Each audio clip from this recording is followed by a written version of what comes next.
Okay दोस्तों, तो अब हम लोग एक नया टॉपिक चालू करने वाले हैं जिसका नाम है रे ऑप्टिक्स। देखो, रे ऑप्टिक्स हिस्टोरिकली बहुत पहले टाइम से चलते आ रहा है, मच बिफोर जो रे लाइट हमारा वेव है या फिर एक पार्टिकल है या फिर कोई इलेक्ट्रोमैग्नेटिक वेव्स के बारे में बातचीत हुआ, उसके बहुत पहले से लोग जो है लाइट को एज अ रे ट्रीट करते हुए उसके बहुत सारे प्रॉपर्टीज जो है वो डिस्कस करता गया है। तो ऑप्टिक्स का वो स्ट्रीम जहां पे केवल और केवल लाइट को एक रे की तरह ट्रीट करते हुए और ज्योमेट्रिकल कंसीडरेशंस के साथ आगे बढ़ा है, जहां पर हम लोगों में बहुत सारे खामियां हैं, वो बात एग्रीड है। लाइट के बहुत सारे प्रॉपर्टीज जो है वो हमारा एक्सप्लेन नहीं होता है, लेकिन डे टू डे लाइफ में जो सबसे ज्यादा इंपॉर्टेंट दो प्रॉपर्टीज है लाइट का, जिसको हम लोग क्लास 10 से ही जानते हैं, रिफ्लेक्शन और रिफ्रैक्शन, उसका बहुत ज्यादा सेटिस्फैक्ट्री एक्सप्लेनेशन हम लोगों को दैट स्ट्रीम ऑफ ऑप्टिक्स में मिलती है। तो हम लोग जो है वहां पर लाइट का ट्रू नेचर को बिना जाने, लाइट का बिना कोई एनर्जी कंसिडरेशंस या वेव कंसिडरेशंस या फिर फोटोन कंसिडरेशंस के बगैर जो हम लोग लाइट को ट्रीटमेंट देने वाले हैं, that will come under ray optics, और due to the geometrical considerations we also call it the geometrical optics। ठीक है। सो देखो, मेन जो इसका एजम्पशन है वो है लाइट जो है वो हमेशा एक वेल डिफाइंड पाथ पे ही ट्रैवल करता है। ठीक है, the path that light will travel is always well defined, and हम लोग लॉ ऑफ रिफ्लेक्शन रिफ्रैक्शन जो हम 10 में पढ़े हैं वहां से हमें थोड़ा बहुत आइडिया तो इसके बारे में होंगे। ठीक है। अच्छा, ray optics is completely an approximation just as I told. ठीक है, but it is a very important one. ये अप्रोक्सीमेशन जो है हमारे लिए लाइफ को बहुत आसान कर देते हैं, और रिफ्लेक्शन रिफ्रैक्शन जैसा इंपॉर्टेंट प्रॉपर्टीज को हम बिना कोई कॉम्प्लेक्सिटी में आसानी से एक्सप्लेन कर पाते हैं। ठीक है। अच्छा, now first of all we have to understand what is a ray. Ray is basically a geometric tool to show the propagation of light. It has no real significance. Ray is basically a geometrical tool to give me the knowledge about the direction of propagation. कहां से propagate हो रहा है, कहां पर जा रहा है, उसके बारे में हमें जो ज्योमेट्रिकल रिप्रेजेंटेशन है दैट इज कॉल्ड रे। लेकिन रे का कोई भी फिजिकल सिग्निफिकेंस जो है वो हमारा नहीं है, ये केवल और केवल एक ज्योमेट्रिक टूल है जो हम लोग इस चैप्टर में इस्तेमाल करेंगे। ठीक है। ओके, जो हमारा ये एरो का डायरेक्शन होगा that will give me the direction of propagation. A collection or a bunch of rays is called the beam of rays. Now beam जो है वो 3 प्रकार के हो सकते हैं। पहला जो है वो है हमारा पैरेलल बीम। बहुत सारा रेज जा रहे, तो ये जो हमारा रेस का डायमीटर, ये जो बंच ऑफ रेस का डायमीटर, जिसका और एक नाम होता है एपर्चर, वो अगर हमारा डिस्टेंस के साथ वेरी नहीं करता है then that is called a parallel beam of light. अगर मान लो प्रोपगेशन के डायरेक्शन में जाने पर हमारा डायमीटर जो है वो हमारा इंक्रीज करता है then that is called a diverging beam. और अगर वो डिस्टेंस डिक्रीज करता है then that is called a converging beam, and that is defined for the direction of propagation। ठीक है। Now the question is how do we see objects? Objects को देखने के लिए बेसिकली क्या है? देखो, लाइट जो है वो बेसिकली वो फॉर्म ऑफ एनर्जी है जो हमारे आंख में सेंसेशन क्रिएट करती है। खैर, वो सेंसेशन कैसे क्रिएट होती है that is completely under biology, जिसके अंदर मैं कंप्लीटली इग्नोरेंट हूं। ठीक है, मुझे जरा सा भी कोई आइडिया नहीं है, लेकिन फिर भी हमारे फिजिक्स के फॉर्म में अगर हम बात करें, जो कोई एक ऑब्जेक्ट से अगर रेस, हाँ जरूरी नहीं है वो ऑब्जेक्ट का खुद का रेस हो। फॉर एग्जाम्पल, मून का खुद का कोई रे नहीं होता है, उसका जो रे होता है वो सन से उधार किया हुआ होता है। बट कुल मिला के कोई एक ऑब्जेक्ट से निकला हुआ रे अगर डायरेक्टली या indirectly means with the help of a mirror और लाइक लेंस और लाइक टेलीस्कोप एनीथिंग, अगर हमारे आंख में गिरता है तो तब हमारे आंख में सेंसेशन क्रिएट होती है साइट की, और तब हम लोग ऑब्जेक्ट को देख पाते हैं। तो ऑब्जेक्ट को देखने के लिए क्या बात इंपॉर्टेंट हुई, वो ऑब्जेक्ट से निकला हुआ रेस जो है वो मेरे आंख में गिरना चाहिए। ठीक है, डायरेक्टली गिरे इनडायरेक्टली गिरे कोई फर्क नहीं पड़ता है, वो रे उसकी खुद की है या कोई दूसरा सोर्स की है उस बात से भी कोई फर्क नहीं पड़ता है। कुल मिला के अगर हमारे आंख में वो गिरता है तो इन दैट केस हम लोगों का जो है वो ऑब्जेक्ट को हम देख पाएंगे। अच्छा, ऑब्जेक्ट का डिस्टेंस के साथ डायरेक्टली कोई संबंध नहीं है, हम मून जो है देख पाते हैं लेकिन आईफिल टावर यहां पे खड़े होकर नहीं देख पाएंगे, क्योंकि मून भले ही दूरी पर है, वहां से निकला हुआ रे हमारे आंख में गिरती है, लेकिन आईफिल टावर से निकला हुआ कोई भी रे हमारे आंख में नहीं गिरती है। इसलिए हम आईफिल टावर को नहीं देख पाते हैं, लेकिन मून जो है उसको हम जरूर देख पाते हैं। ठीक है, नाउ ये वाले चैप्टर में हम जो है केवल दो मेन प्रॉपर्टीज के बारे में बात करेंगे, एक है रिफ्लेक्शन और दूसरा जो है वो है हमारा रिफ्रैक्शन। ठीक है, this whole chapter of geometrical optics is based on 5 fundamental laws. The first law is the rectilinear propagation of light. अगर जो मीडियम पे लाइट ट्रैवल कर रहा है वो होमोजीनियस है, यानी उसका डेंसिटी नहीं बदल रही है। When I say the density, we talk about the optical density. ठीक है, लाइट के रेस्पेक्ट में डेंसिटी नहीं बदल रही है। और अगर हमारा मीडियम आइसोट्रोपिक है, यानी कोई भी डायरेक्शन में हमारा जो प्रॉपर्टी है वो अगर हमारा सेम है, तो वैसा होमोजेनियस और आइसोट्रोपिक मीडियम में अनलेस हम उसको रोकते हैं तो लाइट हमेशा स्ट्रेट पाथ पे ही ट्रैवल करेगा। That is called the rectilinear propagation of light. दूसरा जो है वो है independence of raise.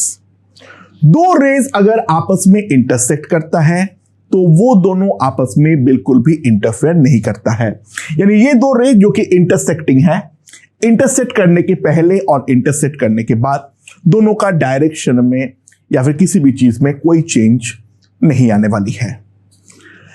Third is principle of optical reversibility.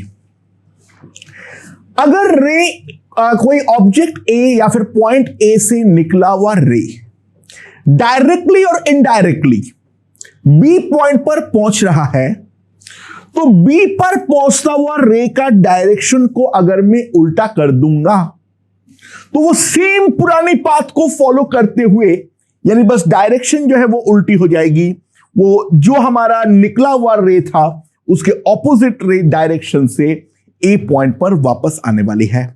That is called the reversibility of ray. यानी a light retrace their path on the direction being reversed. अगर मैं direction को reverse करूंगा तो रे ऑफ लाइट अपना path को retrace करने वाला है। ठीक है, एंड इसके अलावा दो और फंडामेंटल लॉज हैं, laws of reflection and laws of refraction. Laws of reflection and refraction जो है that is based completely on Fermat's principle. Fermat ने क्या बोला था? फर्मैट ने यह बोला था जो लाइट को अगर पॉइंट ए से पॉइंट बी पर जाना है, ठीक है, तो लाइट अपने पाथ को इस तरीके से चूज करता है जो कि मिनिमम टाइम लगे वहां पर पहुंचने के लिए। It will take the minimum time to reach from point A to point B and try to understand the rectilinear propagation of light is also based on this Fermat's principle, क्योंकि velocity of light जो है वो तो हमारा constant रहती है कोई भी एक पर्टिकुलर मीडियम में, होमोजेनियस मीडियम में। तो ऑब्वियस सी बात है दो पॉइंट के बीच में अगर जाना है for minimum time the distance has to be minimised, और मिनिमम डिस्टेंस तभी होता है जब उन दोनों पॉइंट को मैं स्ट्रेट लाइन के सहारे जोड़ता हूं। So the rectilinear propagation is also directly based on the Fermat's principle. So these are the 5 laws based on which we are going to discover everything about the ray optics. Okay दोस्तों, तो अब हम लोग कुछ और definitions देखते हैं। पहला जो है वो है हमारा object. Now in ray optics, what is an object? It is the source of incident rays for an optical device like a mirror या lens. देखो हमारा आई जो है वो खुद अपने आप में एक ऑप्टिकल डिवाइस है, तो अपने आंख भी इसके अंदर अपने आप इंक्लूड हो चुका है।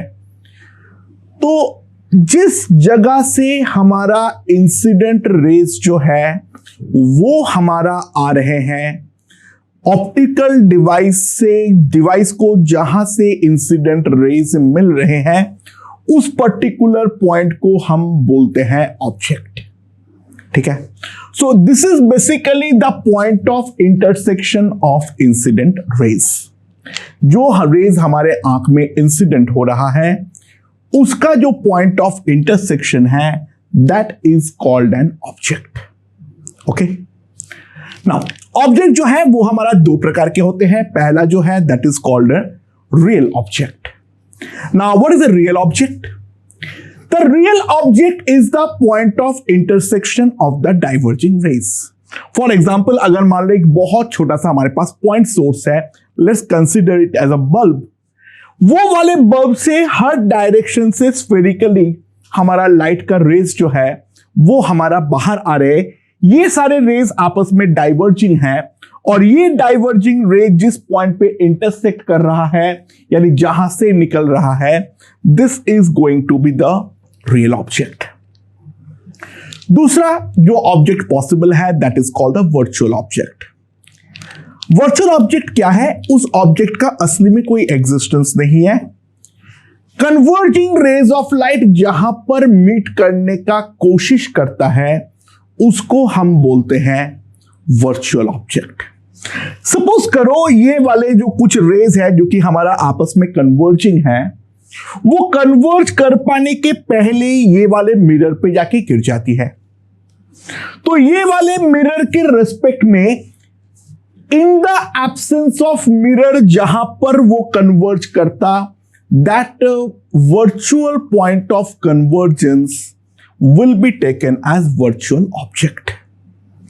अच्छा, अगर बीम जो है, जो रेज है, वो अगर हमारा पैरेलल है तो इन दैट केस हम जो अपना ऑब्जेक्ट लेंगे वो रियल या वर्चुअल तुम दोनों ले सकते हो।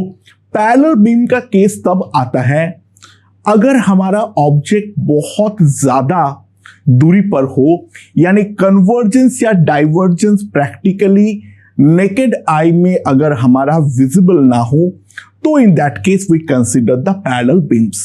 अदरवाइज कोई भी सोर्स के लिए परफेक्टली पैरेलल बीम्स भेजना तो पॉसिबल है ही नहीं।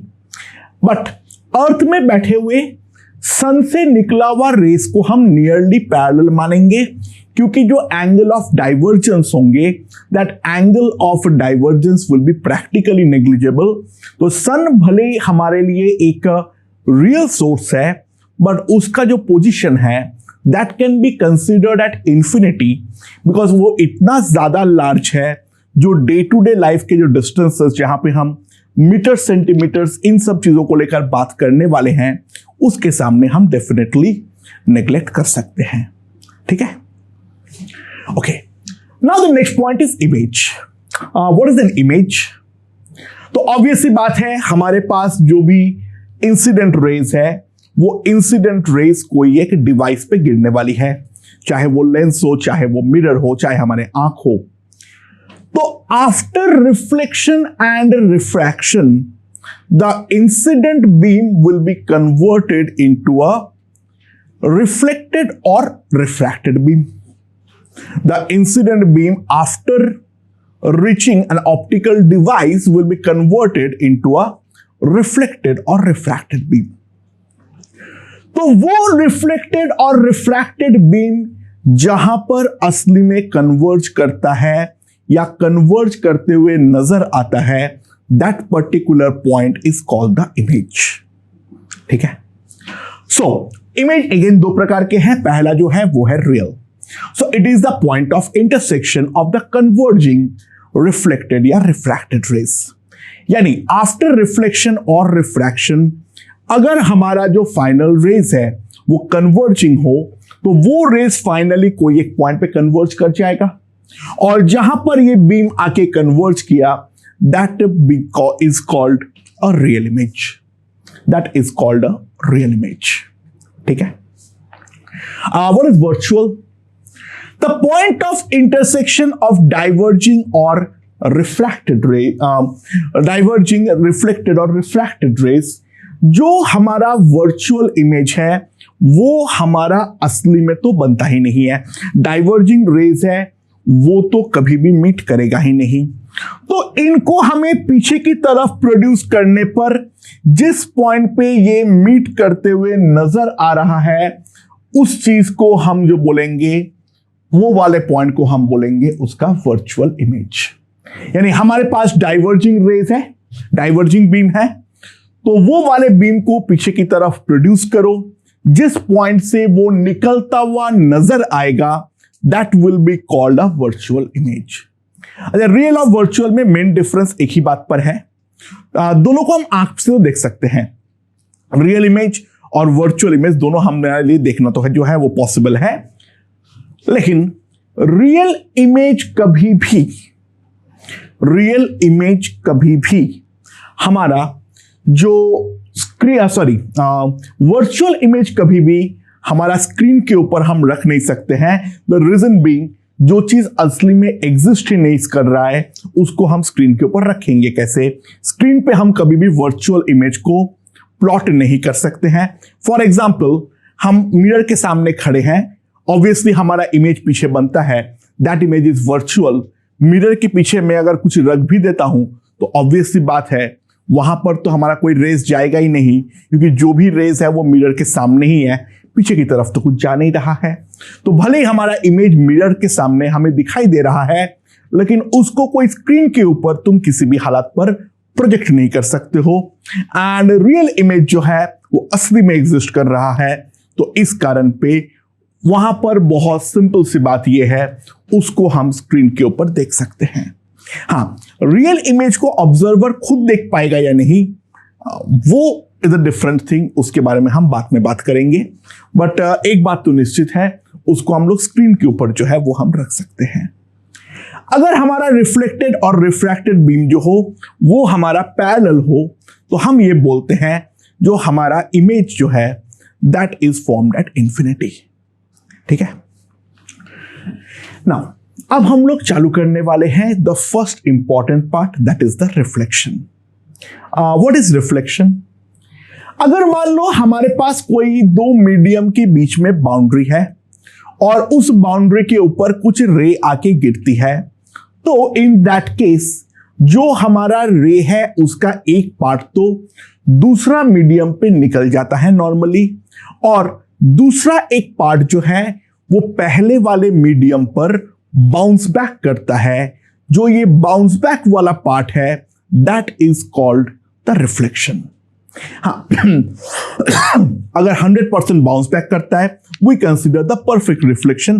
बट परफेक्ट रिफ्लेक्शन कुछ होता नहीं है, थोड़ा बहुत जो है वो तो हमेशा ही हमारा दूसरा मीडियम पे लॉस होता है, बट फिर भी हम यहां पे परफेक्ट रिफ्लेक्शन कंसीडर करने वाले हैं। तो रिफ्लेक्शन जो है वो हमारा दो प्रकार के होंगे। पहला जो है वो है रेगुलर या specular. What is mean by it? अगर जो हमारा मीडियम का बाउंड्री है वो परफेक्टली स्मूथ हो और वो एक परफेक्टली प्लेन सरफेस हो, तो बीम ऑफ लाइट गिरने के बाद एज इट इज अपना नेचर को मेंटेन करते हुए बाउंस बैक करता है। यानी यहां पर जब हमने पैरेलली डाले हैं तो यहां पर भी वो पैरेलली ही बाउंस बैक करता है। डायरेक्शन में सारे रेस का सिमिलर तरीके से चेंज आता है, तो तब हम लोग बोलते हैं उसका रेगुलर या स्पेकुलर रिफ्लेक्शन। रेगुलर या स्पेकुलर में एक बात ध्यान देना, हम अपना आंख को अगर जो रिफ्लेक्टेड वाले रेस बीम है उसके डायरेक्शन पे ओरिएंट करे तो वो चीज जो होगा उसका इंटेंसिटी बहुत हाई होगी, लेकिन दूसरे डायरेक्शन पे अगर हम ओरिएंट करें तो वहां से हमें वो वाले बीम जरा से भी नजर नहीं आने वाली है। ऑन द अदर हैंड, अगर हमारा rays of beam of light जो है वो एक इरेगुलर शेप का या फिर कोई कर्व सरफेस पे, दोनों साथ में हो सकता है, नॉट एन इश्यू, अगर इंसिडेंट होता है तो इंसिडेंट बीम भले हमारा पैरेलल हो, जो हमारा रिफ्लेक्टेड बीम है वो ऑल पॉसिबल डायरेक्शन में जाता है। इंटेंस क्योंकि हर पॉसिबल डायरेक्शन पे जा रहा है, तो हमारा जो इंटेंसिटी है, जो ब्राइटनेस है, वो हर डायरेक्शन के बीच में डिस्ट्रीब्यूट हो जा रही है। तो इंटेंसिटी तो डेफिनेटली हमारा कम नजर आएगा, लेकिन मेन बात ये है डिफ्यूज रिफ्लेक्शन में हमें नजर जो है वो तो हर डायरेक्शन से आने वाली है। दैट्स वाई जो हमारे मूवी स्क्रीन्स होते हैं, that is not perfectly in the planar shape, it is always in the curve shape, क्योंकि हर ऑडियंस के पास जो है रेज हमारा पहुंच पाए, and it is not always perfectly plane, it is made a bit rough. Basically diffuse reflection कराना ही उसका मेन पर्पस है, ठीक है। तो वाइट क्यों करते हैं? क्योंकि हम वाइट जानते हैं जो वो लाइट का बेस्ट पॉसिबल रिफ्लेक्टर है, और वो दूसरे कलर्स के साथ उतना ज्यादा इंटरेक्ट भी नहीं करता है, ठीक है। तो that's why the movie screen is made white, a bit rough. अब बहुत ज्यादा रफनेस होने पे तो हमारे जो भी पिक्चर है वो टेढ़ा मेढ़ा हो जाएगा। अ बिट रफ एंड कर्व्ड, जो कि हमें डिफ्यूज रिफ्लेक्शन मिले एंड बेस्ट पॉसिबल इंटेंसिटी के साथ, और दूसरे कलर्स के साथ वो इंटरेक्ट भी ना करे, ठीक है। हम लोग एक चीज अक्सर देखे हैं, जो कि अगर पानी के अंदर कोई बॉडी को हम डिप कर देते हैं, तो बॉडी का जो कलर का ब्राइटनेस है, वो कलर का ब्राइटनेस जो है वो हमारी इंक्रीज कर जाती है। What is the reason behind it? बहुत सिंपल सी बात है। जैसे तुम कोई बॉडी के जो सरफेस होता है नॉर्मली उसके अंदर इरेगुलरिटीज होती है, तो उस कारण पे उसका डिफ्यूज रिफ्लेक्शन हो रहा होता है, और उस कारण पे जो उसका इंटेंसिटी है वो डेफिनेटली डिक्रीज करती है। Now on the other hand, जैसे ही मैं बॉडी को पानी के अंदर डिप करूंगा, तो पानी का एक पतला सा लेयर जो है वो हमारा बॉडी के ऊपर बन जाएगी। नाउ पानी का लेयर बनते ही ऑब्वियस सी बात है, बॉडी का जो रफनेस है वो हमारी कम हो जाएगी। तो कम हो जाने के कारण तब जब वहां से रिफ्लेक्टेड रेज आएगा, देखो ओरिएंटेशन अब प्रॉपर होना थोड़ा जरूरी है, बट प्रॉपर ओरिएंटेशन के साथ रेगुलर रिफ्लेक्शन होने के कारण हमारा जो इंटेंसिटी है, वो इंटेंसिटी डेफिनेटली एक पर्टिकुलर डायरेक्शन में काफी ज्यादा इंक्रीज करेगा।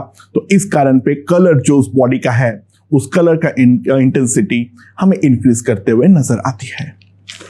तो हम लोग रिफ्लेक्शन का बेसिक्स के बारे में इस पॉइंट पे आके देख चुके हैं, and now we start with the specific topic, that is the reflection in a plane surface.